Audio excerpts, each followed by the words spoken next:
Google et Facebook au banc des accusés pour tentative de génocide. Une étape importante dans la juridiction du XXIe siècle sera probablement la mise en accusation de multinationales telles que Google, Facebook, Tesla, Alphabet et Neuralink, qui est actuellement en cours devant la Cour fédérale de Californie. Sur le banc des accusés se trouvent également de grands noms, comme Mark Zuckerberg, Elon Musk, Sergey Brin, Larry Page et Sundar Pichai. Dans 26 chefs d'accusation, ils sont accusés d'avoir fait un usage abusif de l'intelligence artificielle et de la technologie de téléphonie mobile 5G.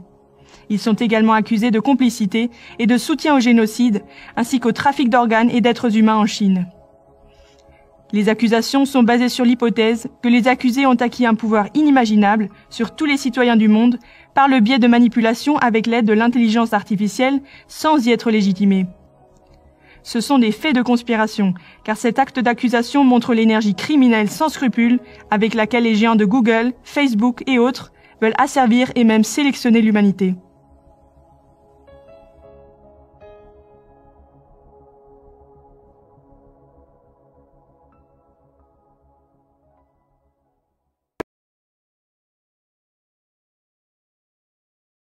The mainstream media reports that Google is funneling its money to a P.O. box in Bermuda. P.O. Box 6 Bitch Bitch. This confirms the speculation surrounding Google Chrome's logo. That is to say that Google has been peddling the mark of the beast in plain sight. Just like Lucent Technology, also known as Lucifer Enterprise, whose former headquarters was at 6 Bitch Bitch 5th Avenue, New York. You couldn't make this stuff up if you wanted to, and the reason this is being done should be obvious to you, as these companies, Google and Lucent, are giants in the telecommunications field, and therefore it gives us a feel as to what these companies are thinking about. They're thinking about evil. They're thinking about destruction, about being diabolical. Google insiders will tell you as much. If you listen to what they're saying, they're talking about post-human society. That's right, you heard that correctly. Post-human. After human. When man merges with machine. When man will be no more. That is their endgame, to wipe out humanity. Where resistance is futile. That kind of thing. That's what they're thinking about. That's what they want to bring into the world. And that brings us back to what we were talking about yesterday. The weaponization of cell phone towers. To recap that discussion, a cell phone tower is a giant microwave oven on a stick. Cell phone towers use a magnetron or an oscillator, like a microwave oven, to make microwaves. That's how they communicate. Radars use the very same technology. That part that's beaming into the dish is a magnetron, just like a microwave oven and just like a cell phone tower. Now let's do a quick comparison to put things into perspective so that you can appreciate, so that you can wrap your mind around what we're trying to tell you here. 2 hair dryers together use about 2,000 watts of power, or 2 kilowatts. That's the same amount of power a telecommunications satellite uses to send a signal 20,000 miles away back to Earth. So 2 hair dryers equal the power used by a communications satellite to broadcast the length equivalent to the entire planet. And the Earth is about 20,000 miles wide. To broadcast the entire Earth, it takes 2 kilowatts, 2 hair dryers. Now a microwave oven uses 1,000 watts, or 1 kilowatt. Here's the damage 1 kilowatt can be done by somebody when they take a magnetron out of a microwave and turn it into a ray gun. This is just a small example of a low-tech weapon running on 1,000 watts. Then you have these things here, these huge towers of death. Now each row in this tower, an array, or a set of dishes or rectennas or whatever you want to call them, is connected to a cable with a maximum power output of 300,000 watts, or 300 kilowatts. That's 300 microwave ovens. We base that conservative estimate based on the gauge of the cabling that's running up to one of these arrays. They're estimated at 300,000 watts per cable. Those aren't fiber optic cables running up to those arrays. It's a thick copper gauge transmission line quality cable running up those towers. Now if there's 10 cables, that's like 3 megawatts of power. And these cables are out there to output power to the magnetron, not for data transfer. That's an important point. These cell phone towers are weaponized. There's no other reason to have this much power running up the cables. It isn't for data transfer. Now, FCC regulations limit normal transmission per array to about 400 watts. To put that into perspective, 1 watt from your phone can go 25 miles to the nearest tower. A 1,000 watt magnetron on a stick can blow shit up. And these towers have a 300 kilowatt power line running up to each rectenna. And who knows, there could be an amplifier at the top of these towers that steps up the power even more. The point is here, ladies and gentlemen, is that these companies, like Lucent and Google, could turn up the juice at any time and nuke a town. They could nuke the entire country without any warning, without anybody being able to protect themselves. They could cook them like a boiling frog in the middle of the night. This infrastructure is not only in place, it's built up with multiple levels of redundancy. Every big city has thousands of these death towers. And all that needs to happen is for an AI from Google or whoever to come in and nuke everybody at once and take over. Who out there remembers that movie Terminator? Well, Google doesn't have to send a Terminator to every door or launch a nuclear strike. It can just turn on these cell phone towers to maximum and cook everybody within the city limits within an hour. And then just send in the Terminators to mop up the countryside. And if it isn't Google that does it, it can be somebody else, like the real people that brought us 9/11. Or better yet, say we elect somebody that's batshit crazy evil. They could fake a reason to turn on the last line of defense. The Anti-Foreign Invasion, Anti-Zombie Apocalypse Defense Network. Oh, these contingencies are out there, ladies and gentlemen. Like a nuke in every city, a nuke from each side, so that makes it at least 2 nukes per city in the world right now. That's how serious things are. That's how the clandestine world works. Add in these cell phone towers of death and the question becomes why? And the answer is because when they're ready, they'll end it all and move on to reconstruction of the post-human age. Our only possible defense is to stop them now, to stop them from getting what they want, which is the technology that lets them go post-human. They need a super AI, a drone army, a clone army, an army of Terminators, and a fully automated workforce. And the technology that lets them upload into the Borg hive mind and become an avatar forever. A virtual reality matrix where they can live their lives happily ever after. That's what they need, and as soon as they get it, they'll proceed with the extermination of those that will not comply. We've already seen the FEMA coffins everywhere, and so we know those who will not comply will be terminated. And the end game is clear. They want to go post-human. This scenario isn't 200 years away. It's right around the decade. What's important to remember here is that technology is punishment in disguise. It all has a side effect, and it's obvious that these companies that are running this technology, they are not our friends. Worse yet, they run our government. They control our food supply, our water supply, our air supply, but have no doubt their end game is the death of humanity. And so when you look at these cell phone towers of death, remember what you're looking at. There is no hiding from these towers, even though they try to hide these towers from your eye's view.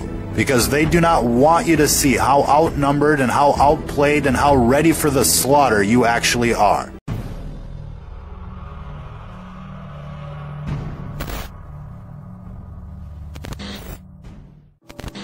Que vous allez nous faire découvrir, c'est l'homme augmenté. Ah, de quoi s'agit-il? Vous allez nous citer ça en 2 mots, allez.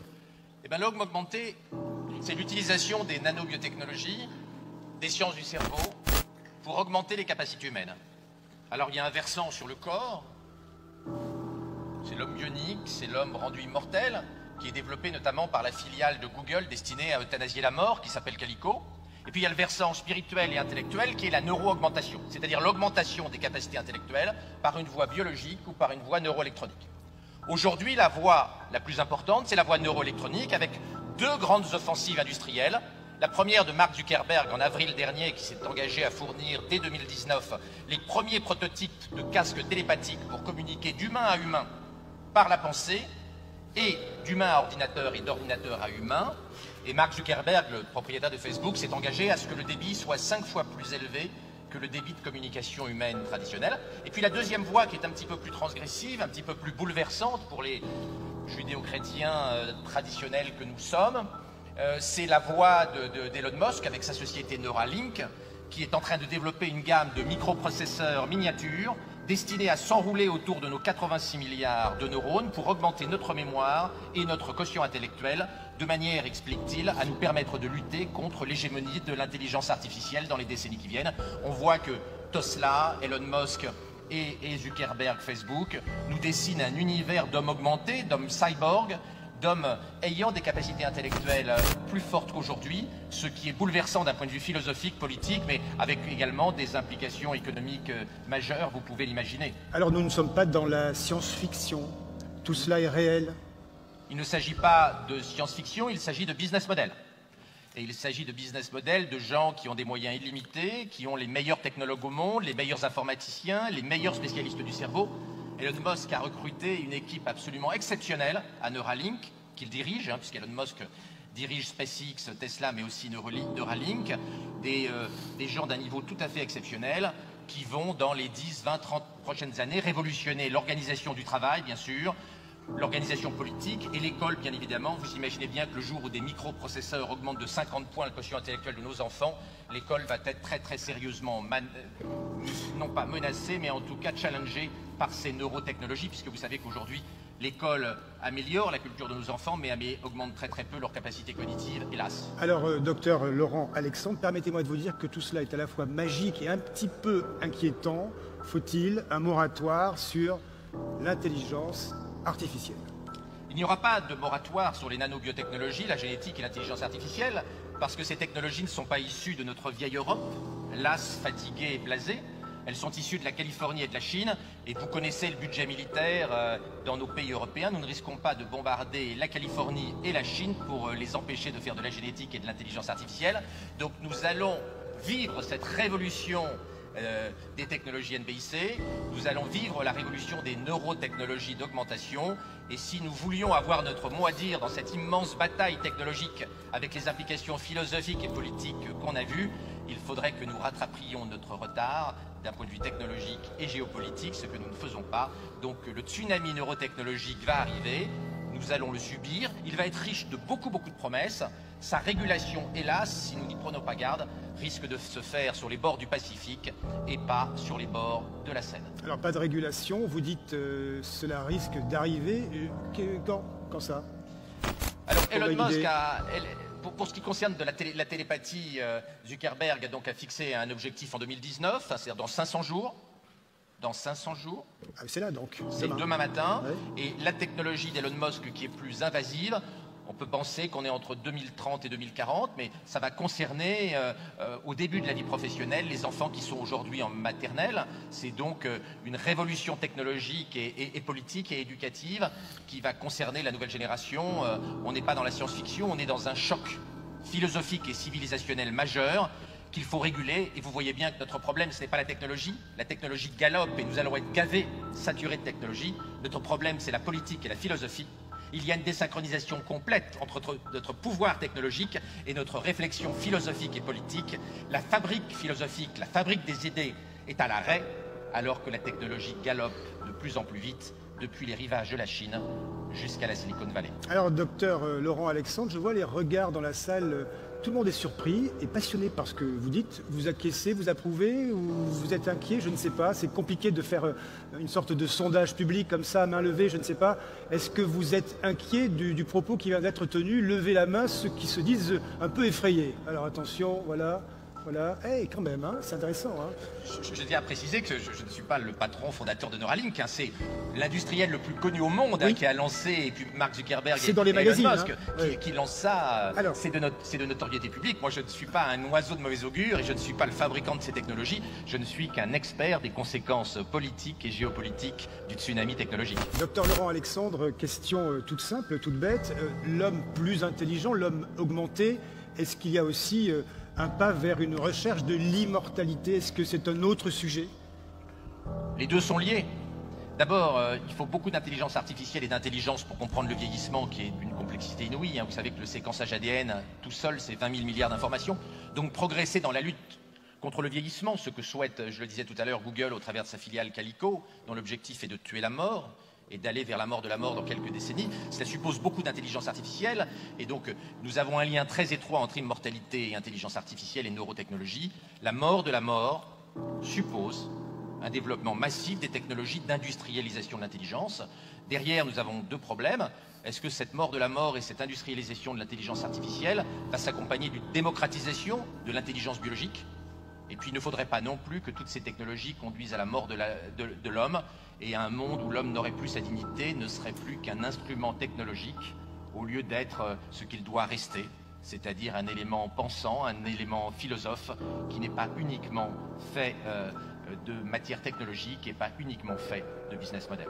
Ultime question avec vous, docteur Laurent Alexandre, pour ce sujet absolument spectaculaire et passionnant. Le temps s'accélère, nous avons évoqué le temps long depuis tout à l'heure. Est-ce que l'homme augmenté serait une réponse à l'accélération du temps, de la technologie? Nous vivons au cœur de machines que nous ne maîtrisons plus. Je pense notamment aux smartphones, la communication, l'accélération de l'information. Ce que l'on peut dire, c'est que comme nous sommes incapables d'interdire les progrès de l'intelligence artificielle, nous avons deux scénarios. La vassalisation par la machine à long terme, ou la fusion avec la machine, ou l'augmentation. Il est clair que l'intelligence artificielle forte, c'est-à-dire dotée de conscience d'elle-même et capable d'hostilité, n'est pas pour demain matin. C'est pour dans plusieurs décennies. Mais plusieurs décennies, c'est dans pas longtemps. Donc nous allons bien être obligés, au moment où l'intelligence artificielle s'industrialise très vite, de répondre. Le moratoire étant totalement impossible, notamment parce que la Chine veut dépasser la Silicon Valley en matière d'intelligence artificielle et que la course entre les États-Unis et la Chine ressemble en intelligence artificielle énormément à ce qu'a été la concurrence entre l'Union soviétique et les États-Unis dans la course à l'espace à la fin des années 50 et au début des années 60. Comme nous ne pouvons pas faire de moratoire, je pense, même si ce n'est pas un souhait, que Elon Musk a raison et que nous accepterons massivement dans quelques temps, pour nos enfants et nos petits-enfants, l'implantation de microprocesseurs dans leur cerveau pour les rendre égaux et leur permettre de lutter, d'être complémentaires avec l'intelligence artificielle. Nous préférerons la fusion avec l'intelligence artificielle plutôt que la vassalisation. Ce sera le mot de la fin avec vous. Merci, docteur Laurent Alexandre. Je peux vous dire que vous avez un petit peu secoué les esprits. Merci. Ça réveille, hein? J'ai l'impression d'être à deux à l'heure. J'étais passionné par ce qui a été dit. Allez,